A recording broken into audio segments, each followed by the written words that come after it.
കാസ് ചെങ്ങായിന്റെ പെങ്ങളെ കല്യാണത്തിന് പോണേ നമ്മള്. എനിക്കുള്ള വണ്ടി ഇതാ വരുന്നുട്ടോ. എന്താ ചെക്കനെ സന്തോഷം നോക്കിയ സമയം ഏകദേശം എന്തായാലും ഒരു 11 മണി ഉണ്ടാവും. അവിടേക്ക് എത്തിയപ്പോ എല്ലാരും എത്തിയിട്ടില്ലേ? എന്നാലും 2-3 ആൾക്ക് എത്തി. ബസ്സിൽ നമ്മളെ ചെക്കന്മാരെ വന്ന് ഇറങ്ങണ്ടു പറഞ്ഞു. ഇവര് സ്ഥലത്തിയൊന്നും അറിഞ്ഞിട്ടില്ല. നമ്മള് പുടിച്ചാണ്ട് ഇറക്കി താടി വെച്ചുകൊണ്ടു തന്നെ ഉള്ളൂ. ലാസ്റ്റ് നമ്മളെന്നെ പുടിച്ചിറക്കിയല്ല. എന്തായാലും ഏകദേശം എല്ലാരും എത്തിയിട്ടുണ്ട്. അങ്ങനെ ഗിഫ്റ്റ് കൊണ്ട് നമ്മളങ്ങനെ കയറി ചെന്നു. അവിടെ ചെന്നപ്പോ നമ്മളെ കല്യാണത്തിന് വിളിച്ചാൽ നല്ല ബിസിയാണ്. അങ്ങനെ നമ്മൾ ചെന്ന് ഗിഫ്റ്റും കൊടുത്ത് നേരെ നമ്മള് പുറത്തോട്ട് ഇറങ്ങി.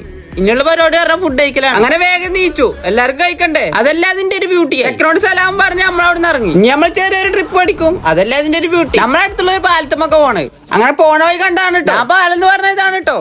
ഇതിന്റെ പേരാണ് അക്കോഡൈറ്റ്. ഇതിൽ കുറെ മീനുകളൊക്കെ കാണാണ്ട്. ഇവർക്ക് പെലോടല്ലാന്ന് ഇവിടെ ഫ്ലക്സ് ഒക്കെ അടിച്ചു. എനിക്ക് അന്ന് ഇതേപോലെ പേടിണ്ടായിരുന്നു. ഇപ്പൊ പേടിയൊന്നുമില്ല. പാലങ്ങൾക്കൊക്കെ ചെറുതായിട്ട് ഡാമേജ് ഒക്കെ. ചൂടാണെങ്കിലും നല്ല കാറ്റുണ്ട്. ട്രിപ്പ് പോയ ഒരു ഫോട്ടോ എങ്ങനെ എടുക്കണം എന്നല്ലേ? അതല്ലേ അതിന്റെ ഒരു ബ്യൂട്ടി. അതുകൊണ്ട് എല്ലാവരും സ്റ്റെക്ക് ആക്കിയിട്ട് നിർത്തി. സത്യം പറഞ്ഞാൽ കുറഞ്ഞ വെയിലത്ത് എനിക്ക് നിൽക്കാൻ പോലും പറ്റില്ല. ഇതൊക്കെ എന്റെ കോളേജ് ചങ്ങായിമാരാണ് കേട്ടോ. എന്തായാലും മുള്ളൊത്തിയിട്ട് എന്തായാലും വണ്ടി എന്തായാലും പഞ്ചറായിട്ട് ഞങ്ങൾ ചങ്ങായി. അപ്പൊ 100-100,000 പ്രതീക്ഷകളോടെ വണ്ടി എന്തായാലും ശരിയാക്കുന്നുണ്ട്. Bye bye.